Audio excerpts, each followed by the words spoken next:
नमस्कार, स्वागत है आप सभी का।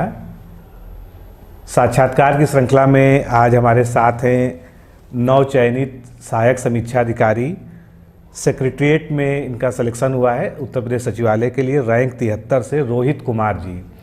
और रोहित कुमार जी जो है मूलतः उन्नाव जनपद में के निवासी हैं। अभी अपने बारे में और कुछ बताएंगे ही सारी बातें। और वर्तमान समय में ये UPPCL जो मुख्यालय है शक्ति भवन लखनऊ में, उसमें कार्यकारी सहायक या एग्जीक्यूटिव असिस्टेंट के पद पर जो है मार्च 2019 से कार्यरत हैं। तो रोहित कुमार जी, आपका बहुत बहुत स्वागत है और बहुत बहुत बधाई हो आपके इस चयन के लिए। धन्यवाद सर, थैंक यू। और तो शुरुआत करते हैं। अभी बहुत सारी चीज़ें इनके बारे में हैं। सबसे पहले जो है, आप उन्नाव में रहते हैं, कहाँ से बिलोंग करते हैं उन्नाव में? सर मैं ग्रामीण क्षेत्र ग्राम लोधई, पोस्ट औरास और ज़िला उन्नाव का निवासी हूँ। और यहाँ लखनऊ में आकर के गोमती नगर में हमारे चचेरे भाई हैं श्री राजकिशोर जी। अच्छा। वो सिंचाई विभाग में व्यक्तिक सहायक पद पे कार्यरत हैं। अच्छा। तो उनके यहाँ रह के हमने कॉम्पिटिटिव एग्जाम की जो तैयारी है वहीं की। और गांव से मैंने 10+2 किया था। और उसके बाद मैं बाहर चला आया लखनऊ पढ़ने के लिए। तो जितना हमारा कंपटीशन का एग्ज़ाम है उन्हीं के मार्गदर्शन में हुआ।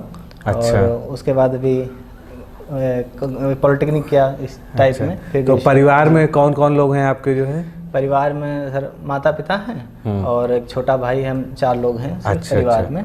और पिताजी क्या करते हैं? पिताजी किसानी करते हैं सर, वो। अच्छा। किसान हैं। और मम्मी घर का काम देखती हैं। अच्छा अच्छा। और अभी तक क्या है, मेरे परिवार में कोई सरकारी सर्विस में नहीं था। अच्छा। तो जो भी मेरा पूरा कुटुंब होता है उसमें मैं पहला ही हूँ जो सरकारी सर्विस में आ पाया हूँ। तो ये भी बहुत अच्छी बात है जो है।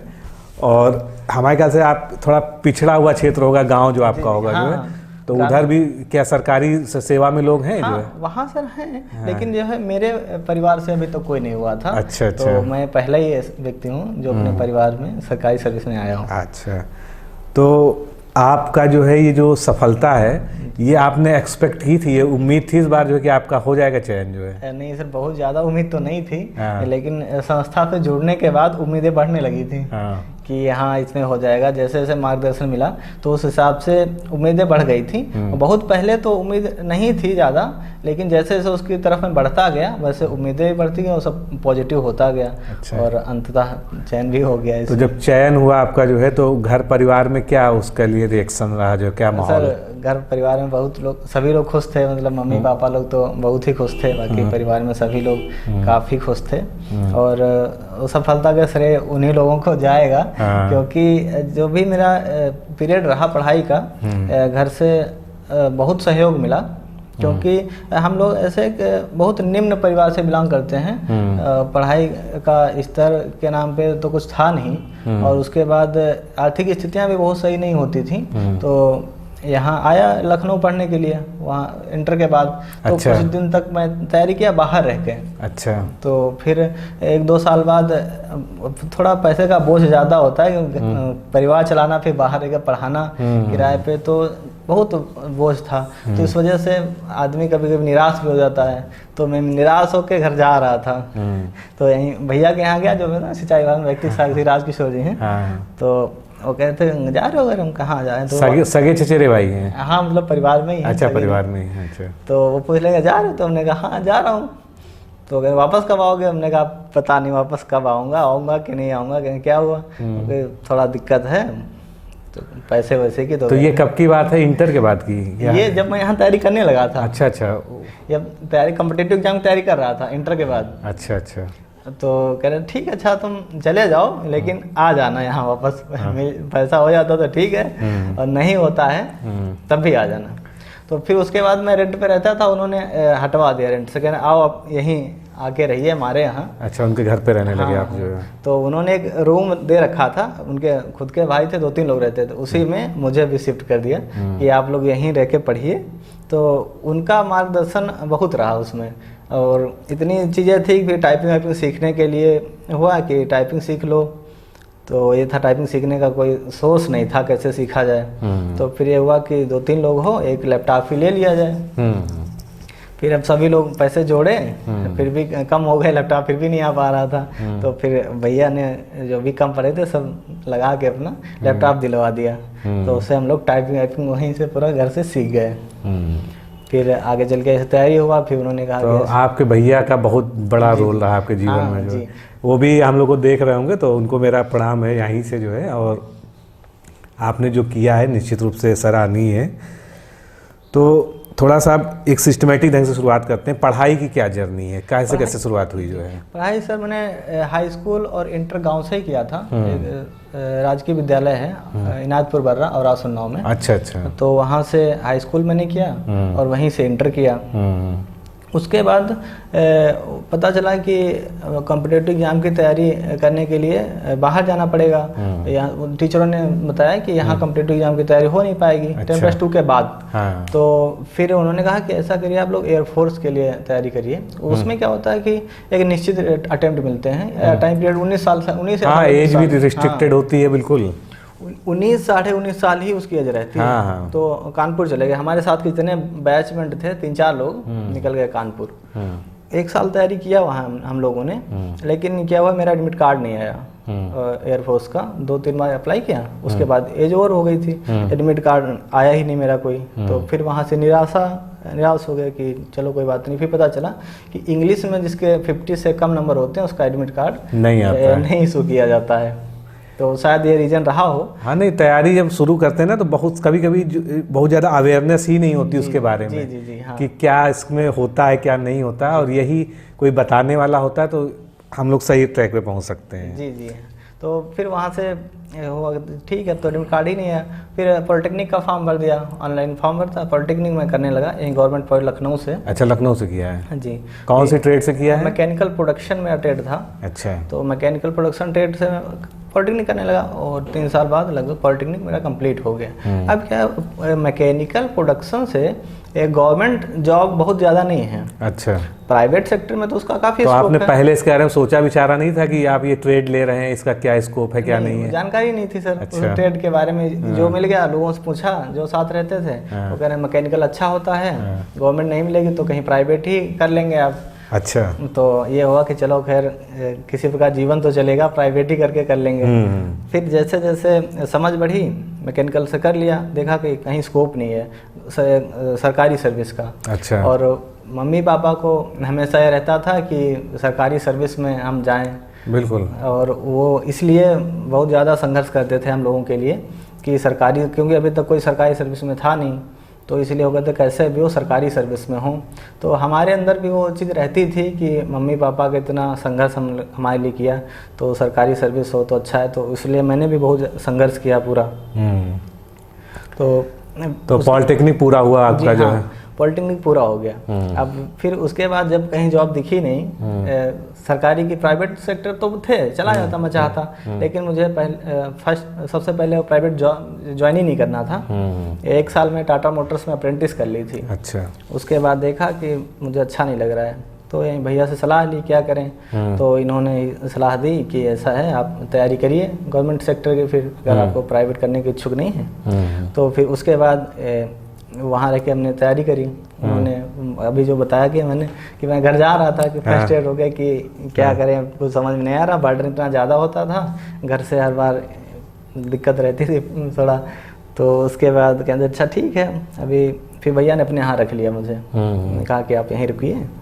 और फिर उसके बाद उन्होंने मार्गदर्शित किया हर समय पे, जैसा सही लगा वैसा उन्होंने किया। और उन्होंने मार्गदर्शन में ही ओ लेवल करवाया था, मुझे तो उसकी भी जानकारी नहीं थी उस समय कि ओ लेवल का क्या महत्व होता है। उन्होंने ARO का रास्ता तो उन्होंने खोल दिया जो है, ओ लेवल करा के जो है। ओ लेवल उन्होंने ही कराया था। अच्छा। कहा था कर लो ओ लेवल कर लो, CCC तो खैर हो गया था।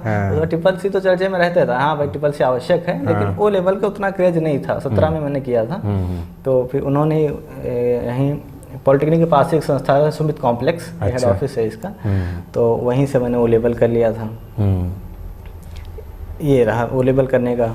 अच्छा, ग्रेजुएशन कैसे किया आपने? थोड़ा सा पास आ जाए। हाँ जी। ग्रेजुएशन सर पॉलिटेक्निक के बाद प्राइवेट मैंने भर दिया था। अच्छा।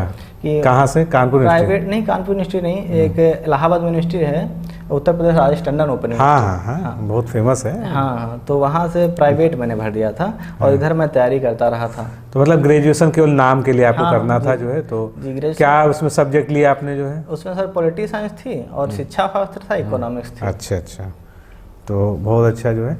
आप जो है, जो आपने शुरुआती कॉम्पिटिशन्स की तैयारी की, आपने बहुत सारी लिस्ट बताई थी, मैंने लिख भी रखी है। जी, आपने मेनली सारे क्लरिकल कैडर को हाँ। टारगेट किया, वो कि आपको टाइपिंग आती थी, जी जी और एसएससी दिया, रेलवे दिया, ग्रुप डी दिया, बैंकिंग के एग्ज़ाम्स दिए, और आपने हाई कोर्ट क्लर्क में सफलता पाई।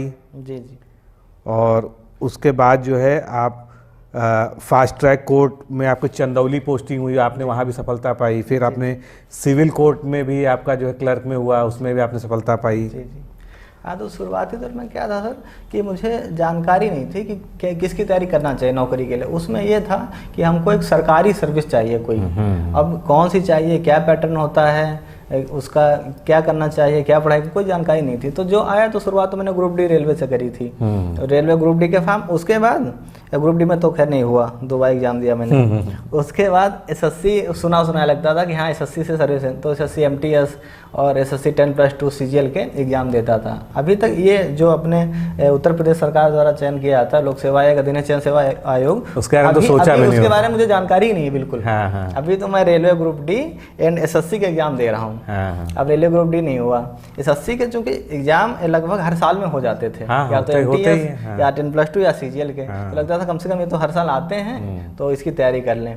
फिर उसमें तैयारी करता रहा, प्री मेरा निकल जाता था क्योंकि मेरा पीसीएम बैकग्राउंड था 10+2 के, उसमें मैथ पूछता भी है, रीजनिंग भी पूछता है, तो मैथ्स मेरी बहुत मजबूत थी। उसके आधार पे मैं रीजनिंग अच्छी कर ले जाता था। लेकिन जीएस एंड इंग्लिश बहुत कमज़ोर थी मेरी, तो मेरा प्री तो निकल जाता था। तो इससे थोड़ा साहस बढ़ जाता था कि हाँ मैं प्री तो निकाल ले रहा हूँ, तो चांस है मैं हो सकता हूँ। लेकिन मैं 2 बार तो सीजीएल से बाहर हो गया, सीजीएल मेन से, क्योंकि उसमें इंग्लिश आती थी 200 नंबर की, और इंग्लिश मिलकर बहुत मजबूत नहीं थी मेरी, बहुत कमज़ोर ही थी। तो धीरे धीरे नहीं हो पाया, 2-3 बार, तो हताश हो गया कि अब इसमें तो नहीं हो पाएगा, क्योंकि इंग्लिश ही से मैं बाहर हो जा रहा हूँ। फिर जब भैया कह रहे थे, तब यहाँ जानकारी उन्होंने अधीनस्थ चयन सेवा आयोग की जानकारी दी कि इसमें तैयारी करेंगे तो ये लेखपाल हो गया, वीडियो हो गया, क्लर्क, स्टेनो, इस टाइप की जो भर्ती होती हैं इसमें हो सकता है आपका। तो इसलिए उन्होंने टाइपिंग के लिए पहले तो सजेस्ट किया कि आप टाइपिंग सीख लीजिए। तो फिर हमने दोनों वहाँ पे रह करके टाइपिंग सीख ली, तो टाइपिंग अच्छी आने लगी थी हम लोगों को। अब ये एग्ज़ाम निकालना होता था, उसमें एक ही एग्ज़ाम होता है क्लर्कल कैडर में, अधीनस्थ चयन सेवा आयोग चयन करता है एक एग्ज़ाम, उसके बाद टाइपिंग होती है। हाँ, बिल्कुल। उसके बाद चयन हो जाता है, तो उसके लिए मैं प्रिपेयर हो गया था। तो ये उसके बाद जो है आपने लोको पायलट में भी आपका सिलेक्शन हाँ, हुआ, आपने छोड़ दिया, नहीं गए वहाँ पर जो है। उससे पहले आपकी यूपीपीसीएल में ज्वाइनिंग हो गई मार्च में। हाँ, शुरुआत में सर क्या था, जब मैं तैयारी हो गई उसके बाद अधीनस्थ के देने लगा, वो सीजीएल में एसएससी मैंने छोड़ दिया। मुझे लगा कि नहीं एसएससी में नहीं हो पाएगा। अब मैं अधीनस्थ की तैयारी करने लगा कि अधीनस्थ जो भर्तियाँ निकालता है उसके पर समर्पित हो गया कि नहीं इसमें करना है। तो आधा नंबर 1 नंबर से कई बार मेरा क्लर्क में नहीं हो पाया, और हमारे साथ वाले लोग हो गए थे। अब उसके बाद वीडियो आया, वीडियो मैंने दिया, तो वीडियो में मैं क्वालिफाई हो गया पहली बार। अधीनस्थ चयन सेवा आयोग द्वारा जो भी संचालित होते हैं एग्ज़ाम, उसमें मैं पहला एग्ज़ाम वीडियो का निकाला था 2016 का। उसमें एग्ज़ाम हो गया, डॉक्यूमेंट वेरिफिकेशन और इंटरव्यू तब होता था। हाँ, इंटरव्यू होता था। इंटरव्यू मैंने दिया था, उसके बाद फाइनल सिलेक्शन नहीं हो पाया, क्योंकि प्री में नंबर बहुत अच्छे नहीं थे जो भी एग्ज़ाम हुआ था, इसलिए वहाँ सिलेक्शन मेरा नहीं हो पाया। तो ये सब तो आपकी जो है कहानी हो गई वनडे एग्ज़ाम्स की, और खासकर क्लर्कियल वाली जो है। जी जी।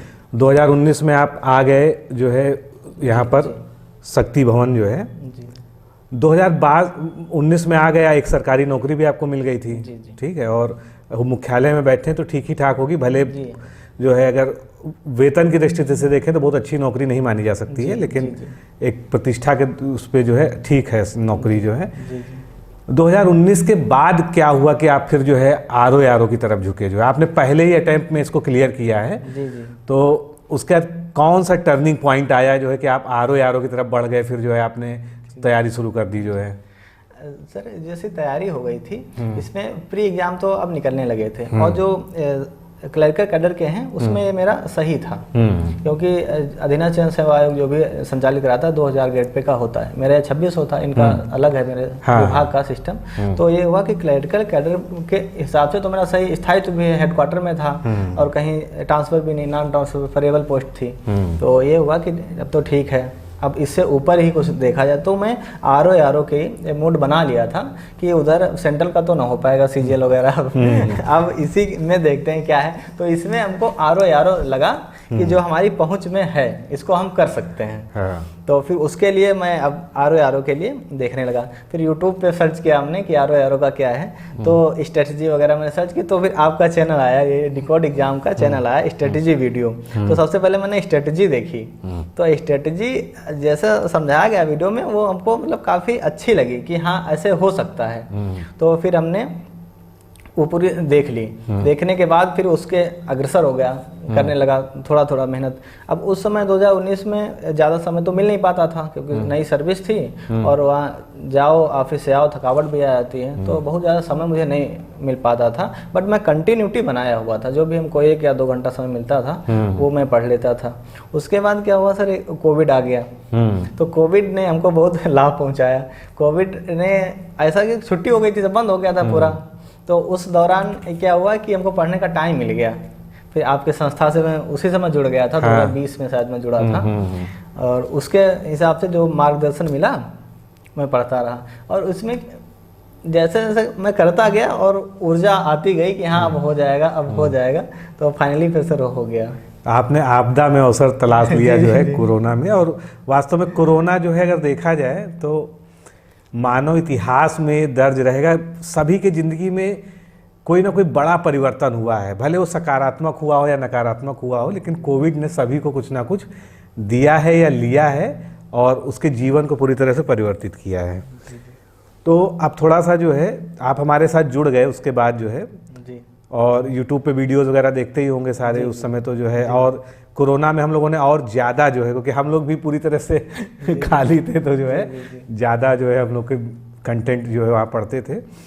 तो अब थोड़ा सा प्रीलिम्स की बात करें हम लोग जो है। प्रीलिम्स में आप चूँकि एक बैकग्राउंड आपका बन गया था, आप लगातार वनडे एग्ज़ाम्स दे रहे थे, यूपी SSC के दे रहे थे, ग्रुप डी, रेलवे, सब कुछ दे रहे थे। जी। तो जीएस या जीके जिसे कह लीजिए वो आपका एक तरह से तैयार था जो है।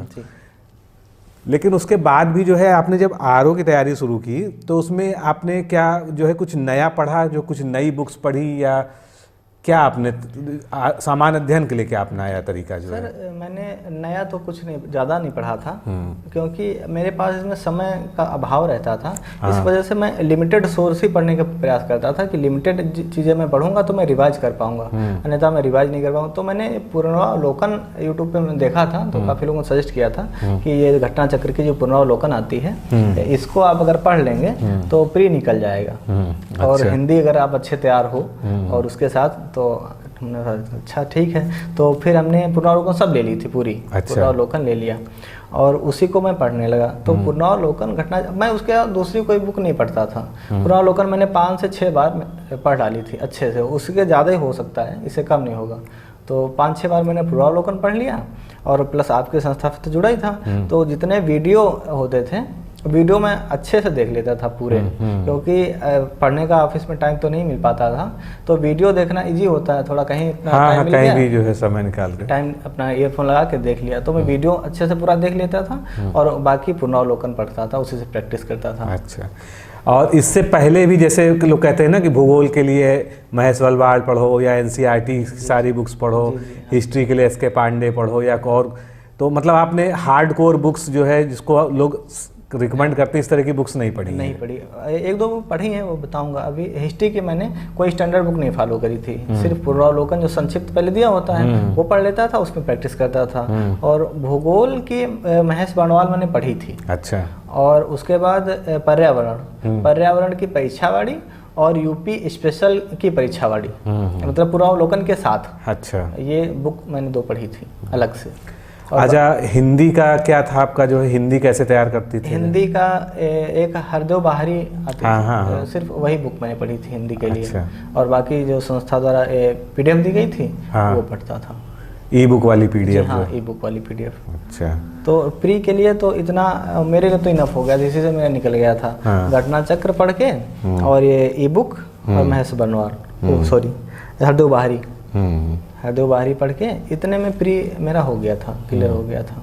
अच्छा। अब चूँकि क्या था, प्री कितना मार्क्स आपका बना होगा प्री में? प्री में सर मेरा 90 नंबर बन पाया था, दोनों मिला करके। अच्छा। तो मुझे तो डर लग रहा था कि अब उसमें रीजन रहा कि इतना कम मार्क्स बना कैसे। मैंने तैयारी की थी, उसके पहले ASI UPP ASI का एग्जाम मैंने दिया था, उसमें O लेवल मांगा था। अच्छा। उसका एग्जाम मेरा लगा था बनारस 4 तारीख को, 4 दिसंबर को, और 5 दिसंबर को कानपुर में इसका प्री लगा था। ओह, दूरी बहुत थी। अब मैं दोनों एग्जाम देना चाहता था। बनारस में गया, 4 ही को वहाँ एग्ज़ाम दिया, रात शाम को निकला, सुबह किसी प्रकार यहाँ एग्ज़ाम सेंटर तक पहुँचा। तो बहुत ज़्यादा सब स्थितियाँ सही नहीं थी, इस वजह से बहुत ज़्यादा मेंटली प्रिपेयर नहीं था। तो इस वजह से कुछ चीज़ें गड़बड़ा गई थी उसमें। अच्छा। तो इस वजह से नंबर कम, तो डर भी लग रहा था कि प्री होगा कि नहीं होगा 90 में। अच्छा, हिंदी में क्या स्कोर रहा होगा आपका अंदाजन? हिंदी लगभग 48-50 था। अच्छा। 50 से ज़्यादा नहीं था। अच्छा। 48-49 ऐसे कुछ था सर। अच्छा। तो प्री निकल गया, उसके बाद मेंस में तो हमारे फिर आप बैच से जुड़ गए होंगे, प्रैक्टिस वाले जो हैं। जी। तो सर अभी प्री निकल तो गया, लेकिन मुझे आइडिया नहीं था निकलेगा प्री। अच्छा। मुझे लगता 100 के अंदर तो मुश्किल है प्री। हाँ। फिर कट ऑफ देखने लगा मैं यूट्यूब पे, तो फिर आपका कट ऑफ सर संस्था से देर में जारी किया, आप लोगों ने बताया था अनुमान, और अन्य जगह आ गया था। फिर आपने कहा था कट ऑफ 90 के भीतर ही बताया था ARO की। तो मुझे लगा कि सर बता रहे हैं तो सही हो सकता है। फिर वहीं से मैं लग गया था मेंस के लिए, क्योंकि बैच तो मैंने प्रिपेयर कर लिया था, पहले ही परचेज कर लिया था प्री मेंस दोनों का। तो हमारे पास कंटेंट तो था ही, बस पढ़ना ही था। तो फिर जब आपके कट ऑफ आया, उसके बाद फिर हम पढ़ने लगे, वहाँ से देखने लगे वीडियो पूरा कि सर बता रहे हैं निकल जाएगा, तो निकलने के चांसेस हैं। उससे पहले आपने जो है मेंस की तैयारी नहीं की थी? नहीं की थी सर, बिल्कुल नहीं की थी। अच्छा। क्योंकि मुझे डाउट था कि मुश्किल है 100 के अंदर तो शायद नहीं निकलेगा प्री ARO में। अच्छा। लेकिन आपने कट ऑफ जो अनुमान लगाया था उसके तो फिर मेंस की तैयारी में कैसे कैसे आगे बढ़े जो है? मेंस की, अच्छा सर, मेंस की तैयारी में सर ये था कि GS का तो पहले तैयार ही था जितना तैयार था। हाँ। तो उसमें GS पढ़ने का बहुत ज़्यादा टाइम नहीं लग पाता था। तो सिर्फ जो करंट अफेयर था वही मैं पढ़ता था, और उसके बाद हल्का फुल्का रिवाइज कर लेता था। और मेन टाइम में वो देता था जो ऐसे लेखन पत्र लेखन में, क्योंकि उसमें मुझे बिल्कुल प्रैक्टिस नहीं थी सर। कभी ना ही मैंने कोई लिखने वाला एग्जाम इसके पहले दिया था। अच्छा। मेरा पहला एग्जाम था जो लिखने वाला एग्जाम था। वनडे एग्जाम देता था ऑब्जेक्टिव टाइप, और ये मेरा पहला एग्जाम था। तो और मैं साइंस बैकग्राउंड से हूँ, इसलिए मुझे लिखने की आदत भी नहीं थी, क्योंकि वहाँ तो मैथ्स फिजिक्स होती थी, डेरिवेशन कर दो और मैथ्स हल कर दो, हो गया, नंबर पूरा मिल गया। और ये थोड़ा साहित्य से जुड़ जाता है लिखने वाले काम, तो मेरी बिल्कुल आदत नहीं थी लिखने की। दिमाग तो मैं चल जाता था, लेकिन अब प्रैक्टिस, अभी कई बार वीडियो में आप कहते थे कि आप लिख तो सही रहे लेकिन दिखना भी अच्छा चाहिए। हाँ, प्रेजेंटेशन मायने रखता है। आप लिख सही रहे लेकिन अच्छा दिख नहीं रहा तो नंबर उसमें ज़्यादा अच्छे नहीं मिलेंगे। तो इसलिए फिर जो मेंस के लिए मैं तैयारी कर दिया, आप जो ऐप है वहीं से करने लगा। तो आप डेली ग्रुप टेस्ट जो होता था उसमें पार्टिसिपेट करते रहे होंगे जो है? डेली ग्रुप होता था, बट डेली में पार्टिसिपेट नहीं कर पाता था। अच्छा। प्रैक्टिस तो मैं अपने टाइम सर लगभग 8-9 बजे करीब होता था। हाँ, 8 बजे होता था। हाँ। तो मैं 7-8 बजे तो घर ही पहुंचता था। हाँ। उसके बाद खाना और थक जाता था, तो उसमें पार्टिसिपेट नहीं कर पाता था रोज। और बाद में मैं प्रैक्टिस कर लेता था, लेकिन वीडियो मैंने सब ऑलरेडी देख रखे थे, पूरे वीडियो देख लिए थे मैंने प्री वाले, जो भी आपने लेटर राइटिंग और ऐसे वाले, क्योंकि सबसे ज़्यादा डर मुझे इसी में लग रहा था कि ऐसे राइटिंग कैसे करेंगे, लेटर कैसे करेंगे। तो बाकी तो ठीक है, सब हो जाएगा, इसमें डर लग रहा था। तो पहले वीडियो देखता था, फिर उसके बाद प्रैक्टिस करता था। अच्छा। तो प्रैक्टिस करने से जो सुधार आया, नहीं, मेंस तो प्रैक्टिस क्या ही है, जितना ज़्यादा उसको लिखा जाएगा। जी। और सही चीज़ को आप जितनी बार लिखेंगे उतना अच्छा आपका हो जाएगा। क्या होता है, कभी आता तो है लेकिन हम उसको लिख नहीं पाते, एक्सप्रेस करने के लिए, और या फिर हम लिख लेते हैं, हमको पता नहीं चलता है गलती हम कर कहाँ दिए हैं। गलती हो जाती है बहुत जगह, नहीं गलती होती है, और कहाँ किसी संस्था से, टीचर से जो है मार्गदर्शन में यही सबसे अच्छी बात होती है। जी। कि आपकी गलती आपको जो है सही समय पे पता चल सके। तो गलतियों का सुधार ही यहाँ से बहुत हो गया। मैं तो लिख रहा था, मुझे पता ही नहीं था कि क्या गलती होगी, लेकिन जब यहाँ अपलोड करता था, आपके व्हाट्सएप पे डालता था, तो वो आपका कमेंट आता था कि यहाँ गलती है, ये ऐसे सुधारिए, यहाँ गलती है। तो वो धीरे धीरे मैं सुधार करता गया, प्रैक्टिस करता गया, फिर अंत में वो अच्छी चीज़ें हो गई थी। तो निबंध आपने पहले कभी नहीं लिखा था? नहीं सर, कभी। तो निबंध के लिए आपने क्या मतलब उस समय स्ट्रेटजी अपनाई, कैसे उसको तैयार किया? जो निबंध में सर संस्था द्वारा बताया गया था, एक पैटर्न आपने बताया था। हाँ। कि ऐसे शुरुआत करेंगे और मेन ऐसे लिखेंगे, बाद में निष्कर्ष ऐसे लिखना है, और फिर कोटेशन का आप डाल सकते हैं। फिर उसको कभी हिस्ट्री से अगर लिंक कर पा रहे हैं तो वहाँ से लिंक कर दीजिएगा, और करंट से भी अगर आप लिंक कर पा रहे हैं। बिल्कुल, तो बिल्कुल। ये जैसा जैसा बताया गया, क्योंकि मुझे तो आइडिया नहीं था, मुझे तो आप ही सहारे चलना था बस। तो जैसा जैसा आप बताते गए वैसा वैसा हम करते गए। अंत में फिर जब बाद में मैं अपलोड करने लगा आप व्हाट्सएप पे, तो आपका रिस्पांस सही आने लगा कि हाँ सही है, अच्छा है। तो फिर ये अंदर से लगता था कि हाँ अच्छा है, कुछ नंबर कॉन्फिडेंस गेन होने लगा। कॉन्फिडेंस अच्छा आ गया कि हाँ ठीक है। पहले तो बिल्कुल लूज कॉन्फिडेंस था कि कैसे करेंगे, और मेरी समस्या ये थी कि मैं ऐसे लिखने में सेंटेंस लिंक मेरा नहीं होता था। शुरुआत कहीं से करेंगे, पहुंच जाएंगे कहीं पे। तो ये आपने विशेष तौर पे हाईलाइट करके बताया था कि ये सही नहीं है। तो फिर जब प्रैक्टिस, फिर मैंने छुट्टी भी ले ली थी ऑफिस में, और मैं सिर्फ प्रैक्टिस ही करता था, बस रोज लिखता था 1-2 निबंध, फिर वो अच्छा हो गया था सर उसमें। चलिए, तो तैयारी की बात हुई। अच्छा, अब जॉब के साथ तैयारी निश्चित रूप से डिफ़िकल्ट होती है, जो है आप 1 घंटा दे पा रहे हैं, कभी 2 घंटा दे पा रहे हैं, जो है। तो और आपको ऐसा नहीं लगता था कि जो है इसको बीच में अब छोड़ दिया जाए, पता नहीं हो पाएगा नहीं हो पाएगा, 7 बजे घर पहुंच रहे हैं, फिर पढ़ना है, तो इस तरह की निराशा हुई जो है कभी? हाँ सर, कभी कभी तो हो जाती थी निराशा, लेकिन जब आदमी संकल्पित होता है ना, समर्पित होता है कि नहीं करना है, तो फिर ऐसी निराशा जल्दी नहीं आती है कि नहीं करना ही है। अब हमारे पास ऑफिस के अलावा कहीं टाइम देना नहीं था मुझे, ऑफिस, घर, और कहीं कोई मेरे पास अन्य बर्डन मेरे पास कोई नहीं था, ना ही कोई जिम्मेदारी थी। मम्मी पापा लोग घर में रहते हैं, तो अपना जैसा वैसा चलाते हैं, मुझे कोई किसी प्रकार का ना हेडेक ना बर्डन। तो मैं ऑफिस से आने का, अच्छा भाई भी रहता साथ में, तो शाम को खाने वाने में कोई दिक्कत नहीं है। अब हमको जाके पढ़ना ही है, और सुबह भी पढ़ना ही है, तो मैं अपना टाइम कहीं वेस्ट ना कर करके सिर्फ पढ़ाई में ही जितना समय बचता था उसमें यूज करता था। तो शाम को तो मैं जल्दी सो जाता हूँ 9 से 10, लेकिन उधर सुबह में जल्दी उठ जाता था 3 से 4 के बीच। तो सुबह 8 बजे तक जो भी टाइम मिल जाता था उसमें ही मैं सिर्फ पढ़ता था। अच्छा। तो मुझे 4 घंटे में आसानी से निकाल लेता था, और चूंकि पहले से हल्की तैयारी थी ही, इसलिए हमको लग रहा 4 घंटे में हो गया, आसानी से हो गया। 4 घंटे में मैंने कर लिया। मेंस में थोड़ा ज़्यादा समय देना पड़ा होगा? जी हाँ, उसके लिए सर मैंने भी छुट्टी ले ली थी ऑफिस से। अच्छा। तो वहाँ मैनेज हो गया। कितने महीने की छुट्टी मिल गई थी?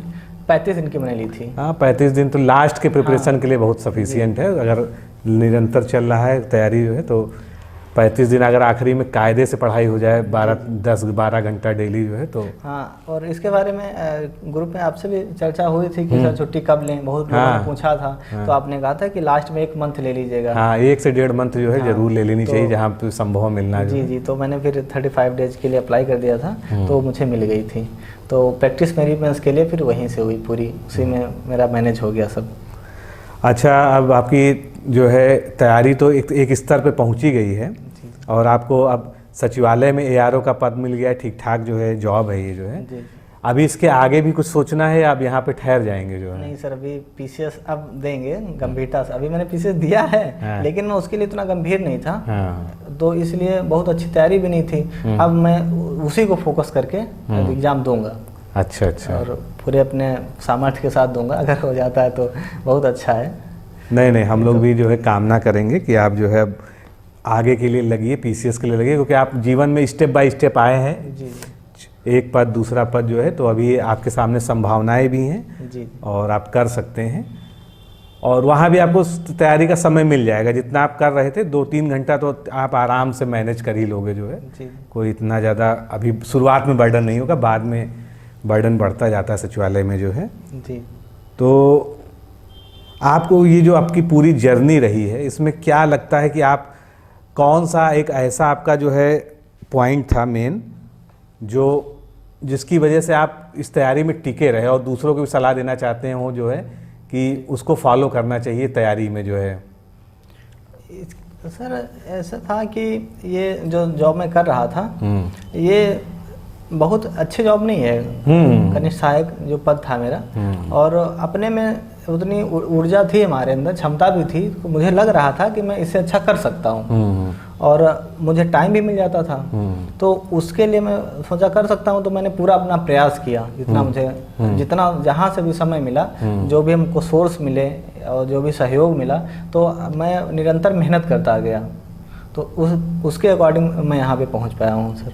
चलिए, बहुत अच्छा रहा, आपसे बातचीत करके भी बड़ा अच्छा फील हुआ। और जैसे बहुत सारे हमारे मित्र हैं या हमारे जूनियर हैं, तो वो अब स्ट्रेटजी पूछते हैं कि कैसे क्या किया। तो ये चूंकि प्लेटफॉर्म मिल गया है, तो हम थोड़ा बताना चाहेंगे कि बिल्कुल बिल्कुल, श्योर श्योर कैसे क्या किया। आपको इसीलिए बुलाया ही गया है। जी। तो इसमें क्या, अभी दोबारा हम एक बार बता चुका हूँ, दोबारा बताऊंगा, बस कम समय हाँ हाँ, श्योर श्योर। तो इस प्री के लिए मैंने क्या किया था, क्योंकि जो लोग तैयारी नहीं करते हैं, वो सॉरी जॉब नहीं करते हैं, सिर्फ तैयारी करते हैं, उनके पास तो इनफ समय होता है, वो चाहे तो बहुत अच्छी तैयारी कर सकते हैं। लेकिन क्या होता है कि जब बहुत समय मिल जाता है, उसमें भी अच्छी तैयारी नहीं हो पाती है, और कम समय में अच्छी तैयारी हो जाती है।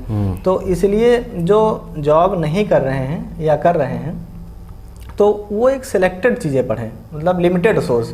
हम जिनके पास ज़्यादा समय है वो बहुत सारी किताबें पढ़ लेते हैं, ये भी पढ़ लिया वो भी पढ़ लिया। लास्ट में क्या होता है कि रिवीजन नहीं हो पाता है। हाँ, रिवीजन बहुत जरूरी है। जब रिवीजन नहीं हो पाता तो उसका फ़ायदा नहीं मिल पाता है। मैंने ये क्या किया था, मेरे पास तो लिमिटेड समय था, मुझे तो बहुत ज़्यादा पढ़ भी नहीं पाता मैं, अगर पढ़ना चाहता तो मैं पढ़ना चाहता भी नहीं था। तो पुनरावलोकन मैंने सिर्फ पढ़ा था, और उसके बाद यूपी स्पेशल और पर्यावरण के परीक्षावाड़ी स्टैंडर्ड बुक ली थी, और पुनरावलोकन सबकी 5-6 बार मैंने पढ़ लिया था। और महेश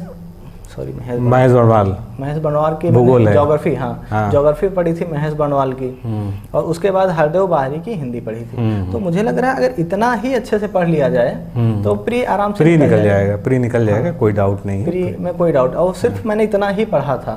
और बहुत सारे लोग बहुत कंटेंट पढ़ लेते हैं और फिर उनका प्री में नहीं हो पाता है, तो ये रहता है रीजन। कम पढ़िए, ज्यादा बार रिवाइज करिए। एक बुक को आप 4 बार पढ़ लीजिए, 4 बुक को एक बार ना पढ़िए, तो आपका प्री निकल जाएगा। हाँ, ये बात बिल्कुल सही है। और अगर आपका प्री निकल जाता है तो मेंस का फिर आगे रास्ता खुल जाता है कि हाँ मेंस में आप कैसे कर पाएंगे। जी जी। अब मेंस के लिए मैं बताना चाहूँगा कि मेंस के लिए क्या है, प्री में जो आपने पढ़ा था 2 पेपर तो वही हो गए, सेम ऑब्जेक्टिव पेपर्स वही है। उसमें सिर्फ आप 1-2 महीने का करंट देख लीजिए, और बाकी आपको रिवाइज करना है, तो उसमें ज़्यादा समय नहीं देना है।